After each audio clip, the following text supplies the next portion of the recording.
अस्सलाम वालेकुम वरहमतुल्लाहि वबरकातुहू। अल्लाह हम सबको अपनी हिफ्ज़ अमान में रखे, इंसान और शैतानों के शर से महफूज रखे। उम्मीद करती हूँ आप सब खैरियत और आफियत से होंगे। अगर हम बात करें रिश्तों की, तो दुनिया में जो अल्लाह ताला ने सबसे अहम और सबसे ज़रूरी रिश्ता बनाया है वो है मियाँ बीवी का रिश्ता। सबसे अहम रिश्ता मियाँ बीवी का रिश्ता है और इसमें कोई शक नहीं। अल्लाह ताला ने कुरान में हर रिश्ते के लिए चंद आयात उतारी हैं, बहुत कम हर रिश्ते के लिए। लेकिन अगर आपको सबसे ज़्यादा किसी रिलेशन के लिए आयात नज़र आएंगी, अहकाम नज़र आएंगे, तो वो मियाँ बीवी का रिश्ता है। यहाँ से ज़ाहिर होता है कि मियाँ बीवी का रिश्ता अल्लाह ताला की नज़र में बहुत इम्पॉर्टेंट है। सैकड़ों आयात हैं जो अल्लाह ताला ने इस रिलेशनशिप पे उतारी हैं, पूरी सूरतें उतारी हैं इसके ऊपर। लेकिन अगर आज के दौर में हम देखें तो सबसे ज़्यादा यही रिश्ता ज़लील व ख्वार हो रहा है। सबसे ज़्यादा प्रॉब्लम्स इसी रिलेशन को बर्दाश्त करनी पड़ी।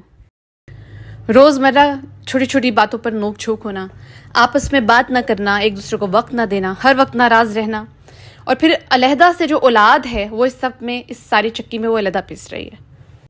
बहुत से मैसेजेस रिसीव होते हैं, कमेंट्स रिसीव होते हैं कि हमारे शौहर जो हैं वो हमें वक्त नहीं देते, हमसे बात नहीं करते, हमारी उनकी नज़र में कोई अहमियत ही नहीं।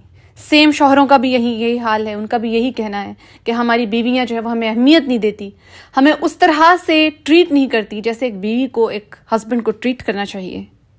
ख़वातीन का कहना है कि हम कई अरसे से मैके में पड़ी हैं, हमें लेने कोई नहीं आता, हमारे शौहर नाराज़ हो गए, हमें यहाँ छोड़ गए हुए हैं, अब हमें कोई लेने नहीं आ रहा, मनाने नहीं आ रहा, पीछे से इन लॉज का प्रेशर है कि तलाक दे दी जाए, छोड़ दिया जाए, बहुत परेशान हैं, बच्चे अलहदा परेशान हैं, कुछ समझ नहीं आ रही। और इस सब में जीत किसकी हो रही है? कौन जीत रहा है? शैतान। क्योंकि शैतान का सबसे पसंदीदा अमल है मियाँ और बीवी के दरमियान फूट डलवाना, उनके दरमियान नाराज़गी पैदा करना, उनके दरमियान अलहदगी पैदा करना। तो समझ लें जब ऐसा होता है ना, तो जो शैतान होता है उसकी जीत हो जाती है, वो जीत जाता है, क्योंकि उसका ये मकसद है।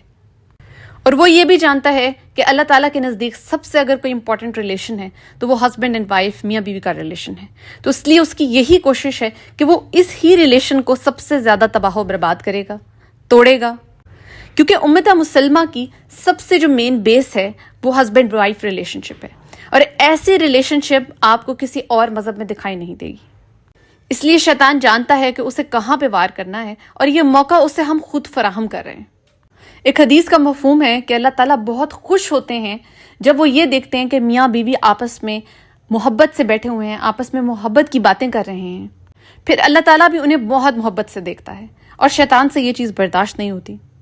अब यहाँ पर मेरे कहने का ये मतलब नहीं है कि ये रिलेशन 100% जो है वो सारी ज़िंदगी खुशी में ही गुजरता है, इसमें कभी भी कोई प्रॉब्लम नहीं आती, हस्बैंड वाइफ की आपस में नोक झोंक नहीं होती। होता है ऐसा, लेकिन मसला उस हद तक नहीं पहुंचता जहां तक आजकल पहुंच चुका है। अब वो बहनें और भाई जो इन प्रॉब्लम्स को लेकर परेशान हैं, तो उनके लिए बेसिकली आज ये वीडियो है कि उन्होंने कैसे इस मसले को सॉल्व करना है। देखिए, अल्लाह ताला ने कुरान के अंदर हर प्रॉब्लम का हल दिया हुआ है, हर प्रॉब्लम का सोल्यूशन कुरान में मौजूद है। अब ये हम पे डिपेंड करता है कि हम किस तरह से रिसर्च करके उन मसलों का हल कुरान के अंदर से निकालते हैं। वो आयतें कहाँ लिखी हुई हैं, उन्हें हमने कैसे पढ़ना है और कैसे उनसे फ़ायदा उठाना है।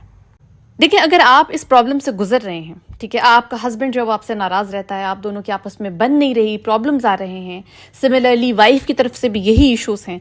अगर आप इन मसलों को हल करने के लिए, अपने उस रिलेशन को बचाने के लिए, अपने घर को बचाने के लिए अल्लाह ताला के कलाम का सहारा ले रहे हैं, तो ऐसा कैसे हो सकता है कि अल्लाह ताला आपकी मदद ना करे?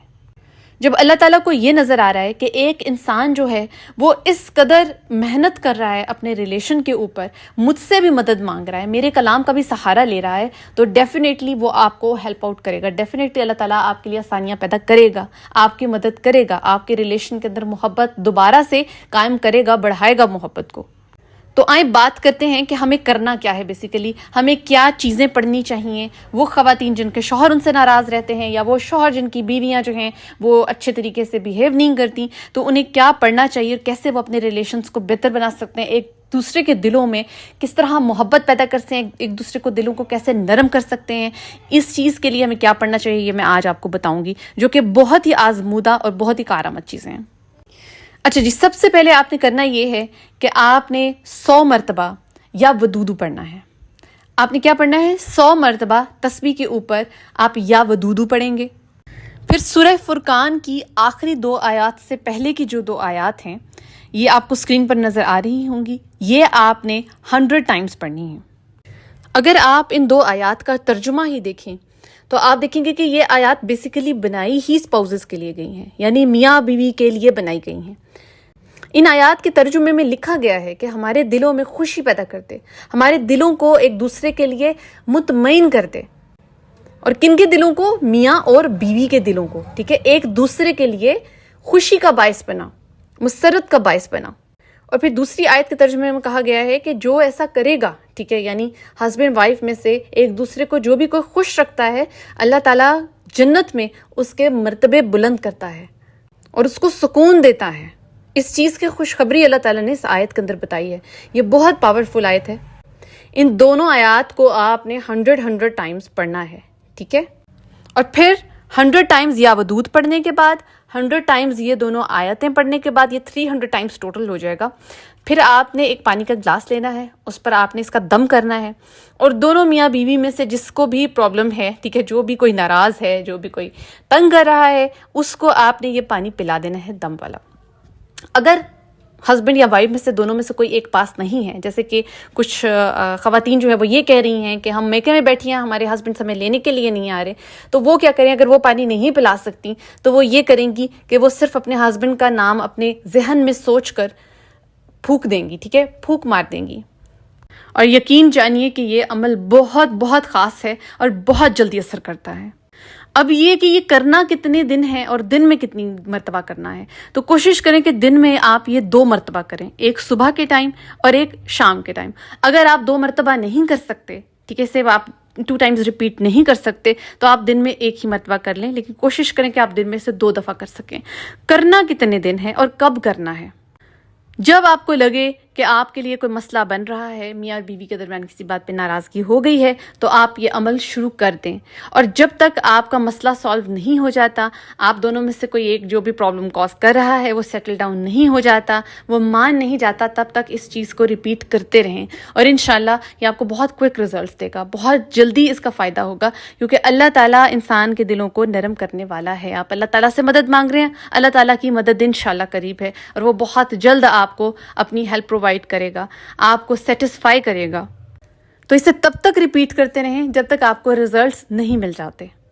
اور میں ہمیشہ یہ کہتی ہوں کہ استغفر اللہ جو ہے نا، اس کو پڑھنا کبھی مت چھوڑیے، استغفار کرتے رہیے، کیونکہ استغفار ہمارے چھوٹے موٹے گناہ جو ہیں ڈیلی بیسس پر جو ہم سے جانے انجانے میں ہو جاتے ہیں، یہ ان کو دھو دیتا ہے، ان کو صاف کر دیتا ہے، ہمیں پاک کرتا ہے. تو استغفار کرنا کبھی مت چھوڑیے. اور ویسے بھی اللہ تعالیٰ کو استغفار کرنے والا انسان بہت محبوب ہے، بہت پسند ہے. تو انشاءاللہ مجھے امید ہے کہ وہ خواتین اور وہ مرد حضرات جنہوں نے کامنٹس میں اپنے یہ پرابلمس بتائے ہوئے ہیں، ان کو یہ پرابلمس فیس کرنے پڑ رہے ہیں، اس عمل کی وجہ سے ان کے ایشوز سالو ہو جائیں گے انشاءاللہ. ہمیشہ اللہ تعالیٰ سے مدد کے طلبگار رہیے، اور میری ویڈیو کو ہو سکے تو آگے بھی ضرور پہنچایا کریں، کیونکہ یہ صدقہ جاریہ ہے، کسی اور کا بھی فائدہ ہو جائے گا. مجھے اپنی دعاؤں میں یاد رکھیے گا، خود کا بھی بے حد خیال رکھیے گا. جزاک اللہ خیر.